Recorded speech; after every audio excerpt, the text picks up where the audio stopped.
મિત્રો લાસ્ટ લેક્ચરની અંદર આપણે એવું શીખેલા કે ઇંગ્લિશની વાત આવે ને ત્યારે એની અંદર બેઝથી જશો તો વધારે મજા આવશે. અને એની અંદર આપણે જ્યારે ઇંગ્લિશ બોલતા હોઈએ ત્યારે જે શબ્દોની જરૂર પડે છે ને એ શબ્દોને આપણે પહેલાં શીખવાનો પ્રયત્ન અહીંયા કરીએ છીએ. તો લાસ્ટમાં આપણે સમજ્યા કે કોઈ પણ વાક્ય તમારે બોલવાની શરૂઆત કરવી છે ને તો એ વાક્ય તમને સબ્જેક્ટથી બોલવાની શરૂઆત થશે. તો એ સબ્જેક્ટ જે છે એ શું હોય તો કે નામ અથવા સર્વનામ એટલે નાઉન કે પ્રોનાઉન હોય. અને એને ધ્યાનમાં લઈને લાસ્ટ લેક્ચરમાં આપણે કેટલીક વાતો શીખ્યા કે નાઉન એટલે શું અને પ્રોનાઉન એટલે શું. હવે આજે પ્રોનાઉનની અંદર થોડાક ઊંડા ઉતરીએ અને સમજવાનો પ્રયત્ન કરીએ કે પ્રોનાઉનને કયા પ્રોનાઉનને ધ્યાનમાં લેવાય છે જે મહત્ત્વના છે સ્પોકન માટે. હું અહીંયા ગ્રામરની વાત કરતો નથી જે ડીપમાં, બરાબર, પણ આપણે બોલવું છે ને તો બોલવા માટે કરીને કયા પ્રોનાઉન સૌથી વધારે વપરાય છે ને એને ધ્યાનમાં લઈને પ્રોનાઉનના કન્સેપ્ટને આજે ક્લિયર કરવો છે. તો બહુ આપણે શાંતિપૂર્વક સમજવાનો પ્રયત્ન કરીએ. તો જો કોઈ પણ વાક્યની અંદર જે પ્રોનાઉન છે ને એની કેટેગરી આવી રીતે ડિસાઇડ થશે કે સૌથી પહેલાં પ્રોનાઉન. પ્રોનાઉનનો મતલબ આપણે શું કહીશું તો કે સર્વનામ. આપણને ખ્યાલ જ છે પ્રોનાઉન મતલબ સર્વનામ. હવે સર્વનામ એટલે શું તો આપણને ખ્યાલ છે કે સર્વનામ આ જે નામ શબ્દ છે જેનો અહીંયા ઇંગ્લિશમાં નાઉન થાય છે એ એની સાથે જોડાયેલો જ છે. એની સાથે જોડાયેલો જ છે. એટલે તમે એને સિમ્પલ એવું કહી શકો કે ભાઈ નામની જગ્યાએ અથવા નામના બદલે વપરાતો શબ્દ એટલે પ્રોનાઉન એટલે કે સર્વનામ. ઇંગ્લિશમાં લખવું હોય તો કે a word which is used instead of noun or in place of noun is called pronoun. એક એવો શબ્દ કે જે નામની જગ્યાએ અથવા નામના બદલે, ને બદલે એટલે ઇન્સ્ટેડ ઓફ આપણે કહીએ છીએ ને, ને બદલે એટલે ઇન્સ્ટેડ ઓફ અને ની જગ્યાએ એટલે ઇન પ્લેસ ઓફ. એટલે a word which is used instead of noun or in place of noun is called pronoun. નામની જગ્યાએ અથવા નામના બદલે વપરાતા દરેક શબ્દો એ પ્રોનાઉન છે એટલે કે સર્વનામ છે. હવે નામ એટલે શું તો લાસ્ટમાં આપણે બહુ સરળતાથી શીખી લીધું કે એવો કોઈ પણ શબ્દ કે જે આઈડેન્ટિટી એટલે કે ઓળખ સૂચવે છે એ શબ્દને નાઉન કહેવામાં આવે છે. બરાબર. હું એમ કહું છું કે ભાઈ મહેશ, તો એ મહેશ એ શું છે એ વ્યક્તિની ઓળખ છે તો મહેશ શું થઈ ગયું નાઉન. હું એમ કહું છું કે ટ્રેન, તો ટ્રેન એક શું છે ઓળખ છે એ થઈ ગયું નાઉન. હું એમ કહું કે દિલ્હી, તો દિલ્હી એ શું છે ઓળખ છે થઈ ગયું નાઉન. હું એમ કહું છું ઇન્ડિયા શું છે તો કે ઓળખ છે થઈ ગયું નાઉન. હું એમ કહું કે શર્ટ એ શું છે આની ઓળખ છે થઈ ગયું નાઉન. હું એમ કહું કે ઈયર એટલે કાન એ શું છે ઓળખ છે થઈ ગયું નાઉન. તો આ બધા જે નામ છે ને એનું વાક્યની અંદર તમારે કોઈ પેરેગ્રાફ ફટાફટ બોલવો છે અથવા લખવો છે તો એકનું એક નાઉન તમે એડ કરશો ને તો બહુ કંટાળાજનક બોરિંગ બની જાય. અને એનું રિપીટેશન અટકાવવા માટે કરીને આપણે જે શબ્દ બોલીએ છીએ ને એ બધા સર્વનામ છે જેની અંદર આપણે ઘણા બધા શબ્દો બોલીએ છીએ. તો આજે હવે એને બહુ પ્રોપર સમજવાનો પ્રયત્ન કરીએ ડીપમાં થોડુંક. બરાબર. હવે સર્વનામ આવે ને ત્યારે મિત્રો બે કેટેગરીમાં જ હોય. એની અંદર એક સિંગ્યુલર ફોર્મ હોય. સિંગ્યુલર ફોર્મ એટલે શું તો ગુજરાતીમાં આપણે એને એક વચન કહીએ અને એક એનું પ્લુરલ ફોર્મ હોય. પ્લુરલ એટલે શું તો કે ગુજરાતીમાં આપણે એને બહુવચન કહીએ. સિંગ્યુલર એન્ડ પ્લુરલ, એક વચન અને બહુવચન. એક વચનની બધાને આઈડિયા છે ખ્યાલ કે એક વચન એટલે એમાં જેમાં એકનો જ નિર્દેશ થતો હોય, બહુવચન એટલે એક કરતાં વધારેનો નિર્દેશ થતો હોય. હવે પ્રોનાઉન જે છે એ બે કેટેગરીમાં એડ થશે, સિંગ્યુલર અને પ્લુરલ. હવે એની અંદર આપણે જોઈએ ને તો ત્રણ વાતો છે. એક એની અંદર આવશે પ્રથમ પુરુષ, ફર્સ્ટ પર્સન ઇંગ્લિશમાં બોલવું હોય તો બોલાય. એની અંદર એક આવશે બીજો પુરુષ જેને આપણે સેકન્ડ પર્સન કહીએ. અને એની અંદર એક આવશે ત્રીજો પુરુષ જેને આપણે થર્ડ પર્સન કહીએ. એટલે પ્રથમ પુરુષ, બીજો પુરુષ અને ત્રીજો પુરુષ. જો પ્રોનાઉન પહેલાં બે કેટેગરી, સિંગ્યુલર પ્લુરલ, એક વચન બહુવચનમાં ચાલે. એનાથી આગળ પ્રોનાઉનમાં ફર્સ્ટ પર્સન, સેકન્ડ પર્સન અને થર્ડ પર્સન. એક પ્રથમ પુરુષ, બીજો પુરુષ અને ત્રીજો પુરુષ. હવે એમાં કયા શબ્દો આવે ને, કારણ કે આપણે તો શબ્દોથી મતલબ છે, શબ્દો બોલવાના છે ને સ્પોકન માટે. તો શબ્દો કયા આવે તો પ્રથમ પુરુષ અને એક વચનમાં આવશે આઈ. પ્રથમ પુરુષ એક વચનમાં આઈ, પ્રથમ પુરુષ બહુવચનમાં વી. હવે આઈનો મતલબ આપણને ખબર છે કે હું એવો થશે અને વીનો મતલબ અમે એવો થશે આપણને ખબર છે. પછી બીજો પુરુષ એક વચનમાં આવશે યુનો મતલબ આપણને ખબર છે તું, અને બહુવચનમાં યુનો મતલબ તમે. બરાબર. ત્રીજો પુરુષ એક વચનની અંદર આવશે હી, શી અને ઇટ. જો હીનો મતલબ થશે, સીનો મતલબ થશે અને ઈટનો શું મતલબ થશે? તો કે હી એ પુરુષવાચક છે, એટલે પુરુષોના નામ માટે જે સર્વનામ લેવાના હોય ને એ બધા જ હીને લઈને હોય. ક્યારેક હી હોય, ક્યારેક હિમ હોય, ક્યારેક હિઝ હોય, ક્યારેક હિમસેલ્ફ હોય. સી એ સ્ત્રીવાચક છે, એટલે સ્ત્રીના નામના બદલે જે સર્વનામ લેવાના હોય ને એ બધા સીને લઈને હોય. સી હોય, હર હોય, હર્ષ હોય, હર સેલ્ફ હોઈ શકે. ઈટ છે ને એ નિર્જીવ વસ્તુઓ, કોઈ નિર્જીવ વસ્તુ છે તો એના માટે સર્વનામ લેવું છે, અથવા પ્રાણીઓ માટે કરીને પ્રાણીઓના નામના બદલે સર્વનામ લેવું છે તો ઈટને લઈને લેવાય. ઈટ છે, ઇટ્સ છે, ઇટ સેલ્ફ છે. એટલે આ ત્રણ હી શીટ એ શું આવશે? તો કે ત્રીજો પુરુષ એક વચનમાં. અને આ ત્રણેયને જ્યારે બહુવચનમાં લઈ જઈશું ને મિત્રો, ત્યારે એનું શું થઈ જશે? તો કે ધે, અને ધેનો મતલબ થાય તેઓ. જો હી પણ બહુવચનમાં ધે થઈ જશે, શી પણ બહુવચનમાં ધે થઈ જશે, અને ઈટ પણ બહુવચનમાં ધે થઈ જશે. હવે આપણે આ જે અહીંયા મેં લખાણ લખ્યું છે ને એના ઉપર ફોકસ કરીએ કે પ્રોનાઉન એટલે શું? નામના બદલે વપરાતો શબ્દ, નામનું રિપીટેશન અટકાવવા માટે વપરાતો શબ્દ, નામની જગ્યાએ વપરાતો શબ્દ. When we are going to speak something at that moment બહુ મહત્વનું છે કે આપણે એવરી ટાઈમ નાઉનને નહીં બોલીએ. શું કરશું? આપણે નામનું રિપીટેશન અટકાવશું અને આપણે એની અંદર સર્વનામ એડ કરશું. તો સર્વનામ કયા હોય? તો બે કેટેગરીમાં હોય, એક સિંગ્યુલર અને એક પ્લુરલ, એક વચન બહુવચનમાં. First person, second person, third person, પ્રથમ પુરુષ, બીજો પુરુષ અને ત્રીજો પુરુષ. હવે આપણને ક્યારેક એવો પ્રશ્ન થાય કે કેમ સર્વનામ પ્રથમ પુરુષ, બીજો પુરુષ અને ત્રીજો પુરુષ સુધી છે, ચોથો પુરુષ કેમ નથી? લોજિકલ ક્વેશ્ચન છે ને. તો મિત્રો એનું પણ એક લોજિક છે કે તમે કોઈ એક વાક્યને લખો કે બોલો ને, કોઈ એક વાક્યને લખશો અથવા બોલશો ને ત્યારે એની અંદર ત્રણ અલગ અલગ પાર્ટી જોડાયેલી હોય. એક એની અંદર જે છે ને એક પાર્ટી બોલનાર હોય જેને આપણે સ્પીકર કહીએ, એક પાર્ટી એની અંદર સાંભળનાર હોય જેને આપણે લિસનર કહીએ, અને એક પાર્ટી વિશે આપણે વાતો કરતા હોઈએ એટલે વિશે વાતો થતી હોય. એટલે આવી રીતે ત્રણ કેટેગરીની અંદર ત્રણ પાર્ટી ભેગી થઈ અને વાક્ય બનાવી દઈએ છે, એટલે ચોથા પુરુષની જરૂર નથી. ફોર એક્ઝામ્પલ હું એક વાક્ય સમજાવું. અહીંયા આપણે એક નાનકડું સ્મોલ સેન્ટેન્સ લખીએ સમજણ માટે. હું એમ કહું કે Mahesh is a good boy, Mahesh is a good boy. આવું એક સેન્ટેન્સ મેં એડ કર્યું છે કે Mahesh is a good boy. અને હું અહીંયા ઊભો રહીને પ્રેઝન્ટ કરું છું તમારી સામે કે Mahesh is a good boy. તો બોલનાર એટલે સ્પીકર કોણ છે? હું છું ને. એટલે બોલનાર આમાં આઈ છે, પ્રથમ પુરુષ બોલનાર છે. પછી સાંભળનાર કોણ? તમે છો ને. એટલે સાંભળનાર એ બીજો પુરુષ છે, તું, તમે. અને વાત કોની કરીએ છીએ? મહેશની. તો મહેશ તો નામ છે, એની જગ્યાએ સર્વનામ પુરુષવાચકમાં કયું છે? હી. એટલે મહેશની વાત કરીએ એટલે આપણે ત્રીજા પુરુષની અહીંયા વાત કરીએ છીએ. એટલે આ વાક્ય જે આપણે બોલ્યા કે Mahesh is a good boy, આ વાક્યની અંદર એક સ્પીકર બને, એક લિસનર બને અને કોઈકના વિશે વાત થતી હોય. એટલે આ ત્રણ પાર્ટી ભેગી થઈને એક વાક્ય પૂરું કરી દઈએ છે, એટલે ચોથા પુરુષની કોઈ જરૂર નથી. ચાલો, આટલે સુધી તો આપણને ખ્યાલ હોવો જ જોઈએ. હવે પછી ક્યારે એવું બોલાય ને કે ભાઈ ફર્સ્ટ પર્સન, પ્રથમ પુરુષ, તરત તમારા મગજમાં બે શબ્દો ઊભા થાય, આઈ અને વી. આઈ એટલે હું, વી એટલે અમે. એકલો છું ત્યાં સુધી હું છું, પણ મારી સાથે કોઈ જોડાઈ જશે ને એટલે પછી હું નહીં બોલું, અમે બોલશું. એટલે વી થઈ જશે પ્રથમ પુરુષ બહુવચનમાં. બીજા પુરુષમાં યુ, યુ, તું, તમે. ત્રીજો પુરુષ એક વચન. આ શબ્દ બહુ અગત્યના છે. થર્ડ પર્સન સિંગ્યુલરની અંદર ઓલવેઝ ત્રણ શબ્દો છે, હી, શી અને ઇટ. એ ત્રણે ત્રણ પ્લુરલમાં જશે તો ધે બની જશે. આટલે સુધી ક્લિયર છીએ આપણે. હવે થોડુંક સમજવાનો પ્રયત્ન કરીએ આપણે કે જો પ્રથમ પુરુષ, બીજો પુરુષ, ત્રીજો પુરુષ સમજાઈ ગયું, પણ આ જે બીજો પુરુષ છે ને અહીંયા લખવા પૂરતો એક વચનમાં લખાય છે. બીજો પુરુષ લખવા માટે કરી અને આપણે એને એક વચનમાં લખીએ છીએ, પણ એ ક્યારે બોલવામાં એક વચનમાં લેવાય નહીં અથવા લખવામાં. એને હંમેશા બહુવચનમાં જ લેવાય મિત્રો, હંમેશા બહુવચનમાં જ લેવાય. યુની જોડે ક્યારે તમે એમ ન બોલી શકો કે યુ ઇઝ રાઈટ. તમે શું કહેશો? You are right. ભલે તમે એક જ વ્યક્તિ હો, બરાબર, અને ઘણા બધા હશો તો પણ શું બોલશો કે યુ આર રાઈટ. સમજો છો ને?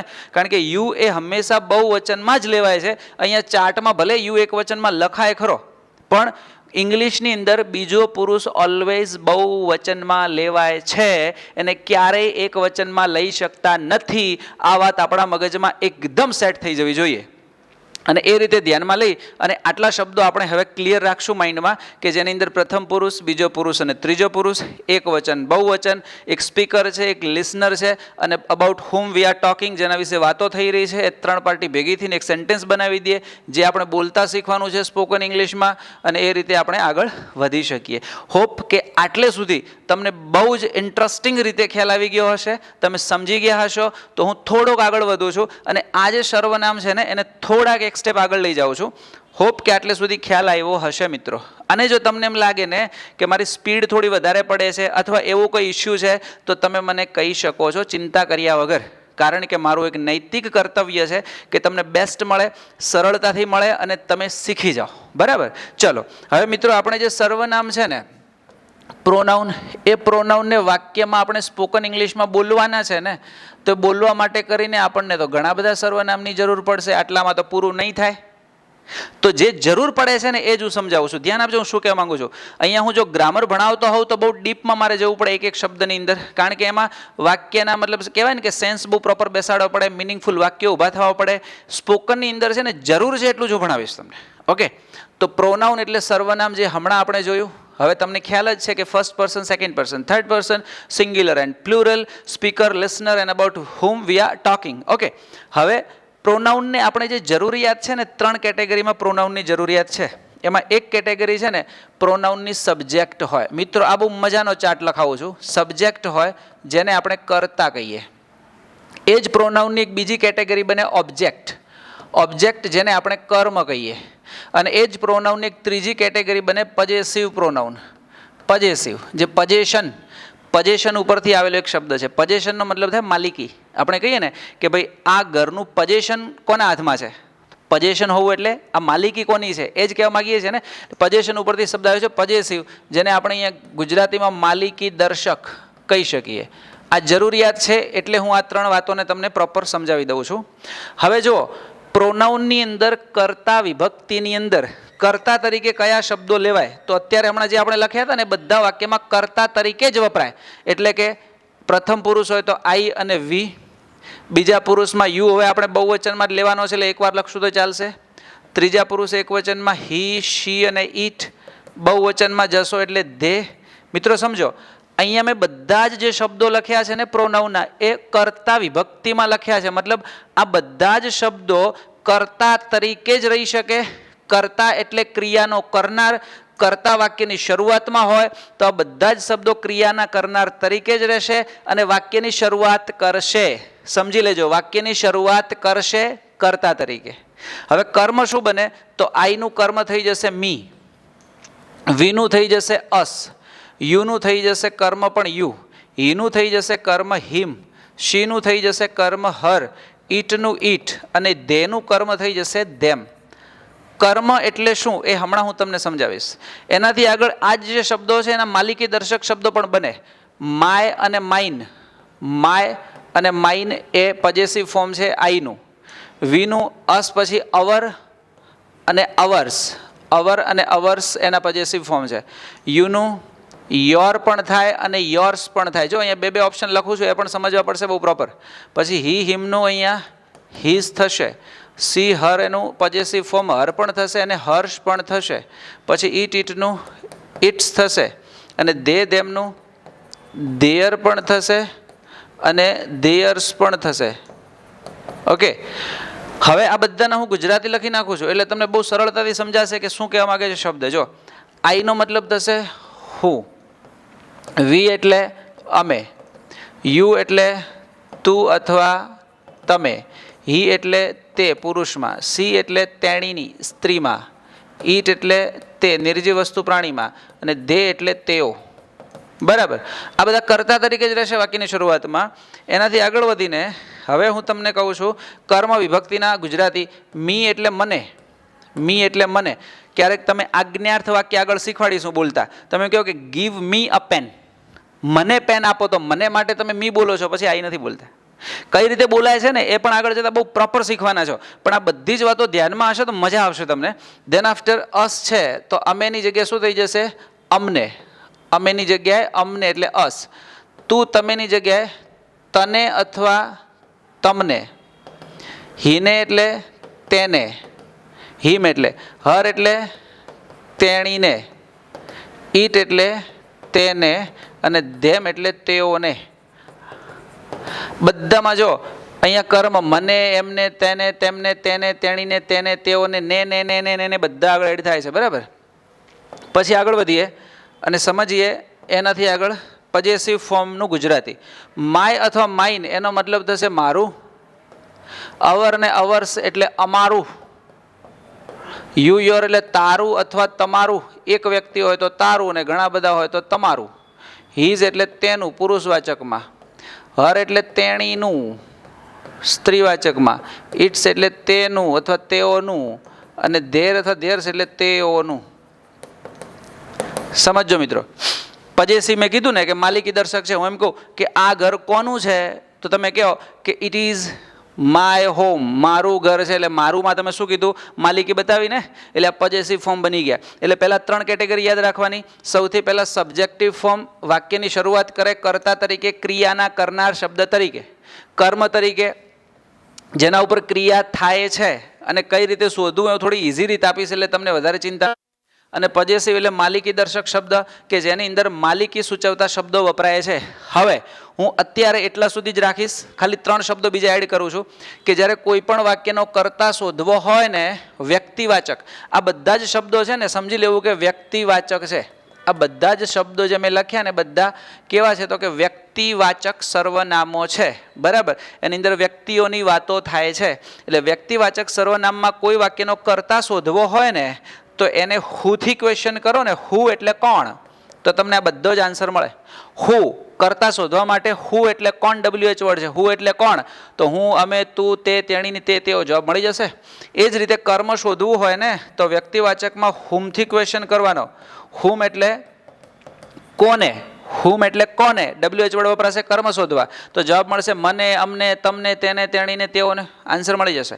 એ જ રીતે પોઝેસિવ ફોર્મ માટે હુઝથી ક્વેશ્ચન કરવાનો. હુઝ એટલે કોનું, હુઝ એટલે કોનું, તો જવાબ મળશે મારું, અમારું, તારું, તમારું, તેણીનું, તેઓનું. કહેવાનો મતલબ પહેલાં આટલો જે ચાર્ટ છે ને બહુ પ્રોપર તમે તમારી નોટબુકમાં લખી નાખો, એને પ્રોપર સમજી લો કે મેં કઈ રીતે ગુજરાતી ઇંગ્લિશ એડ કર્યા છે. પછી શું શોધવા માટે કયો WH વર્ડ વપરાય છે, હુ, હુમ અને હુઝ 3 WH વર્ડ છે. હુ કર્તા શોધવા માટે, હુમ કર્મ શોધવા માટે, અને હુઝ માલિકી દર્શક શબ્દ માટે. જ્યારે પેસિવ સેન્ટેન્સ બોલવા હોય ને ત્યારે આ જે પોર્શન છે ને એની બહુ જરૂર પડે પેસિવ સેન્ટેન્સ માટે, બરાબર. એટલે આજે હું તમને આટલે સુધી રાખી અને અહીંયા અટકું છું.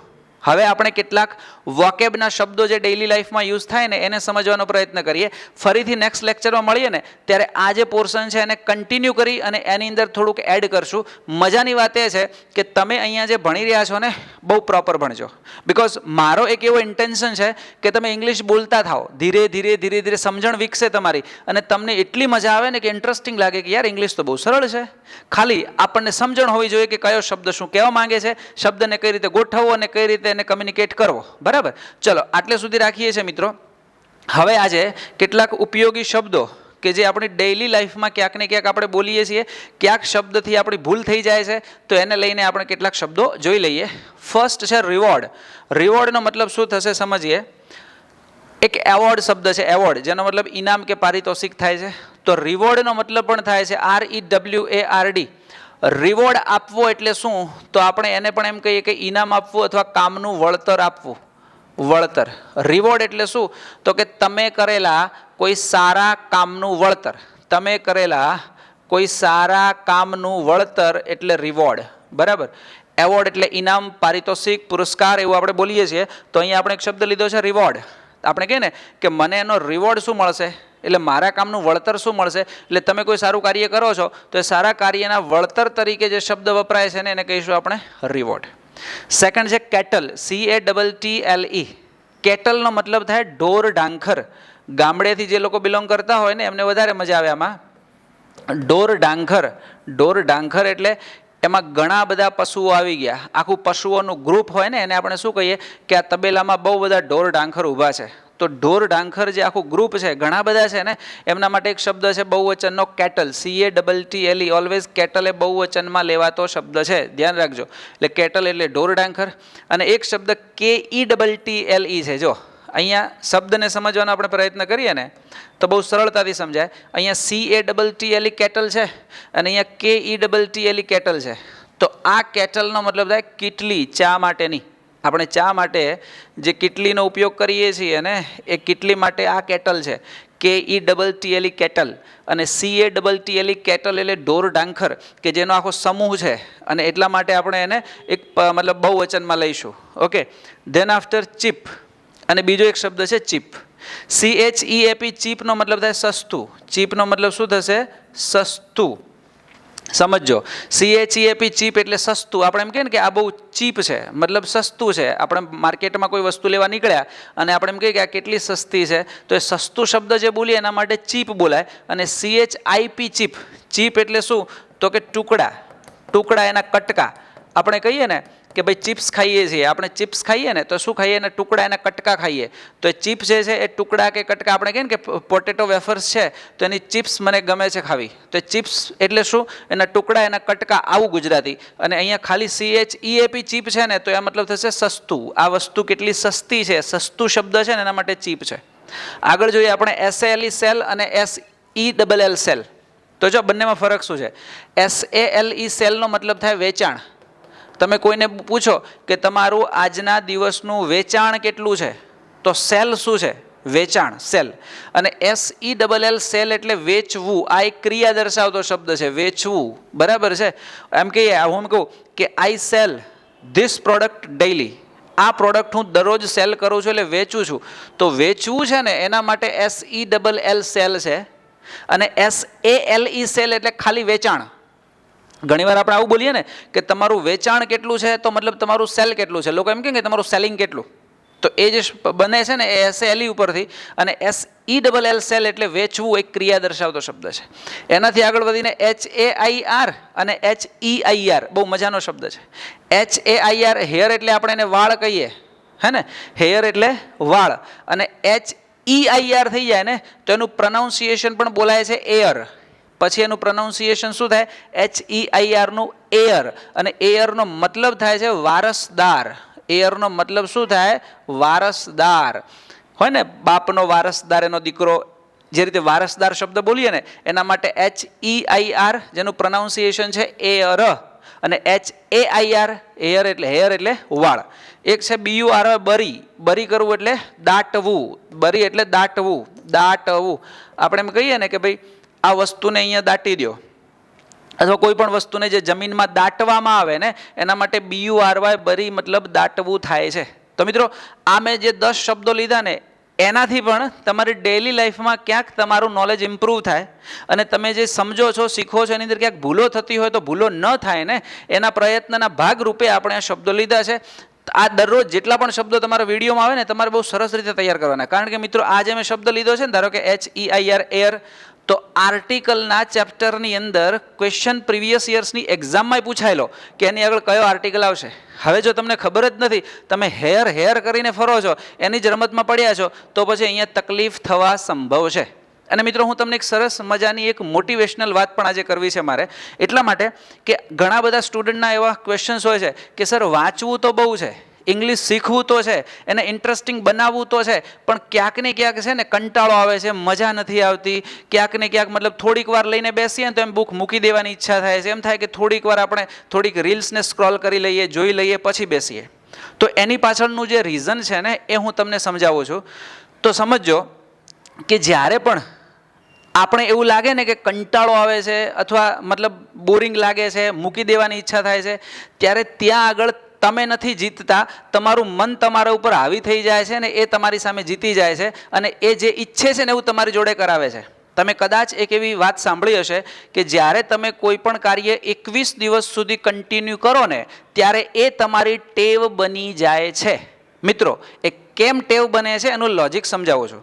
કે આપણું મન છે ને એના માટે એક સરસ વાત કહેવાય છે કે તમારું માઇન્ડ એ તમારો બેસ્ટ ફ્રેન્ડ પણ છે અને તમારું માઇન્ડ એ તમારો વર્સ્ટ એનિમી પણ છે. મતલબ તમારું મન એ તમારો બેસ્ટ ફ્રેન્ડ એટલે સારામાં સારો મિત્ર પણ છે અને તમારું માઇન્ડ એ તમારો સૌથી ખરાબ વર્સ્ટ એનિમી, સૌથી ખરાબ દુશ્મન પણ છે. પ્રશ્ન એ થાય કે મન આપણું બેસ્ટ ફ્રેન્ડ અને વર્સ્ટ એનિમી કઈ રીતે હોઈ શકે? તો સમજો, હું લોજિક સાથે સમજાવું છું કે આપણું મન છે ને એ હંમેશા આપણી પાસે એ જ પ્રવૃત્તિ કરાવે કે જે એને ગમે છે, નહીં કે આપણને ગમે છે. સમજો કઈ રીતે કે તમને હું ક્યારેક કહું કે જોરદાર વાંચો, ઇંગ્લિશમાં તૈયારી શરૂ કરી દો, અને તમને એવું થઈ જાય કે આજે રાત્રે છે ને 8 વાગે જમીને આપણે બેસી જવું છે અને જોરદાર તૈયારી ચાલુ કરી દેવી છે. જેવા 8 વાગીને જમવાનું પૂરું થાય, પ્લેટ સાઈડમાં મૂકો ને એટલે મન પછી તમને કહેવાનું ચાલુ કરે, અરે ભલા માણસ, હજી તો 12 વાગ્યા સુધી વાંચવાનું છે, 8 જ વાગ્યા છે, થોડીક વાર છે ને 5 મિનિટ મોબાઈલ જોઈ લઉં, થોડીક રીલ સ્ક્રોલ કરું, જોઈ લઉં, પછી 5 મિનિટ પછી બેસી જ જવું છે ને, સમય છે મારી જોડે. આ કમાન્ડ તમારા મને તમને આપ્યો, એટલે તમે શું કર્યું, મનનું સાંભળીને હાથમાં મોબાઈલ લઈ લીધો, અને જેવો હાથમાં મોબાઈલ લીધો ને પછી મન તમને એની અંદર એવા ઘુસાડે કે 12 વગાડીને જ ઊભું રહે. આ કોણ છે? તમારા માઇન્ડની અંદર કમાન્ડ આવી રહ્યા છે, મન તમને કમાન્ડ આપે છે. પણ એ સમયે જ્યારે તમારું મને એમ કહે કે મારે સ્ક્રોલ કરવી છે, રીલ્સ જોવી છે, તો મારે ક્યાંક બહાર આંટો મારી આવવું છે, એ સમયે તમે તમારા માઇન્ડના કમાન્ડને છોડીને, એના કમાન્ડને માન્યા વગર નક્કી કરો કે ના, ભલે મગજ કહેતું હોય, માઇન્ડ કહેતો હોય, હું તો વાંચવા બેસી જ જઈશ. અને એ સમયે તમે બેસી ગયા તો તમે 21 દિવસ સુધી આવી રીતે માઇન્ડના કમાન્ડને સાંભળો નહીં ને, એટલે 22મા દિવસે નેગેટિવ કમાન્ડ આપવાનું છોડી દે. એવું વિચારે કે આ મારો બેટો મારું માનતો નથી ને, હવે એને નેગેટિવ કમાન્ડ આપવા જ નથી, એને એનું ધાર્યું કરવા દો. અને આપણું ધાર્યું પછી જ્યારે શરૂ થવા ચાલુ થાય ને, પછી જે રિઝલ્ટ મળે છે ને બહુ ટ્રેમેન્ડસ હોય છે મિત્રો. અને એટલા માટે કહું છું કે આ માઇન્ડ છે ને આપણું બેસ્ટ ફ્રેન્ડ છે, એને એ રીતે આપણે કલ્ટિવેટ કરવું જોઈએ, કેળવવું જોઈએ કે જેથી કરીને આપણું બેસ્ટ ફ્રેન્ડ બનીને રહે. જો એ આપણું વર્સ્ટ એનિમી રહેશે ને કાયમી, તો આપણે બહારના દુશ્મનો શોધવાની કોઈ જરૂર નથી, બહાર કોઈ દુશ્મન છે જ નહીં. આપણી અંદર જ એક બહુ મોટો દુશ્મન ઊભો થઈ જશે, અને એ આપણને ક્યાંય પ્રોગ્રેસ કરવા નહીં દે. દરરોજ કંટાળો આવશે, દરરોજ 11 વાગે ઉઠવાની ઈચ્છા થશે, દરરોજ એમ થશે કે આજે મોબાઈલ જોઈ લઉં, દરરોજ એમ થશે આમ કરી દઉં, કાલથી શરૂ કરીશ. તમારે તો આજથી જ કરવું છે, પણ તમારું માઇન્ડ છે ને તમને કાલથી શરૂઆત કરવા માટે કરીને ઓલવેઝ પ્રેરિત કરે છે. એટલે આપણે શું કરવાનું કે 10, 15, 20, 25 દિવસ છે ને માઇન્ડ જે કહે ને એના કમાન્ડને નહીં માનવાનો. એમ કે આજે આ નથી વાંચવાનું, વાંચવાનું. એમ કે આજે 11 વાગે સૂઈ જવું છે, 12 વાગે સૂવો. એમ કે આજે 7 વાગે ઉઠવું છે, 5 વાગે ઉઠો.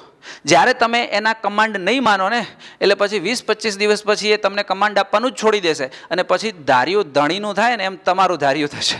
અને પછી જ્યારે તમારું ધાર્યું થશે ને ત્યારે જે રિઝલ્ટ હશે ને એ અનએક્સપેક્ટેડ હશે મિત્રો. અને એટલા માટે હું કહું છું કે આ એક્સપેરિમેન્ટ હું મારી લાઈફમાં કરું છું, મને એમાંથી પોઝિટિવ રિઝલ્ટ મળે છે. અને પછી હું કહું છું, ડાયરેક્ટ તમારી સાથે ખાલી વાર્તાલાપ કરવાના સંદર્ભમાં હું નથી બોલતો, એનાથી મજા આવે છે, તમને એમ લાગે કે યાર બધું જ આવડી શકે. અને પછી ધીરે ધીરે આપણામાં એક એટીટ્યુડ ક્રિએટ થાય. કેવો ખબર છે કે કંઈક કરી છૂટવું છે. આપણે એમ કહીએ કે આ માણસમાં તો બહુ એટીટ્યુડ છે.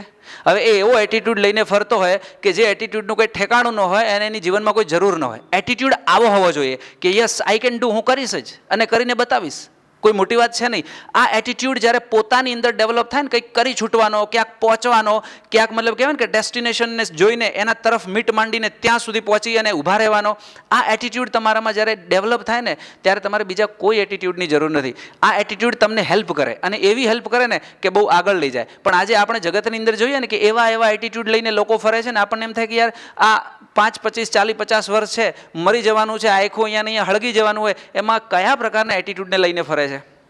એટીટ્યુડ એ હોવો જોઈએ કે જે આપણને ઓલવેઝ મોટિવેટ કરે, પ્રેરિત કરે. અને એ એટીટ્યુડ એવો હોવો જોઈએ કે જેનાથી આપણે આપણા ગોલ સુધી પહોંચી શકીએ. અને એટીટ્યુડ નિર્માણ આવી રીતે થશે કે ઓલવેઝ તમારા માઇન્ડને છે ને તમારે કહેવાનું કે ભાઈ તું એમ કહે કે 5 વાગે નહીં ઉઠવાનું, તો હું 5 વાગે ઉઠીશ. તું એમ કે રાત્રે 12 વાગ્યા સુધી આજે ઊંઘી જવું છે, હું એ કમાન્ડ નહીં માનું. આવું તમે થોડાક દિવસ કરશો ને મિત્રો, એટલી પોઝિટિવિટી ફીલ થશે, એવી મજા આવશે. અને પછી તમને એમ લાગશે કે યાર ઇંગ્લિશ તો સાવ ઇઝી છે, એના માટે ક્યાં બહુ મોટી મતલબ માથાકૂટ કરવાની જરૂર છે, સરળતાથી શીખી લઈએ, પ્રેક્ટિસ કરીને જોરદાર બની જઈએ. અને એ રીતે મિત્રો આગળ વધશું આપણે. મળીએ ફરીથી નેક્સ્ટ લેક્ચરમાં. ત્યાં સુધી મેં જે વાત કરી એને થોડીક ઇમ્પ્લિમેન્ટ કરી શકાય તો પ્રયત્ન કરવો જોઈએ. અને સાથે સાથે ઇંગ્લિશમાં જે શીખ્યા છીએ ને એની અંદર જે પણ સમજ્યા છીએ એને માઇન્ડમાં લઈને પછી નેક્સ્ટ લેક્ચરને જોવાનો પ્રયત્ન કરશું. તો આજે આટલું રાખીએ, મળીએ ફરીથી એક નવા લેક્ચરમાં.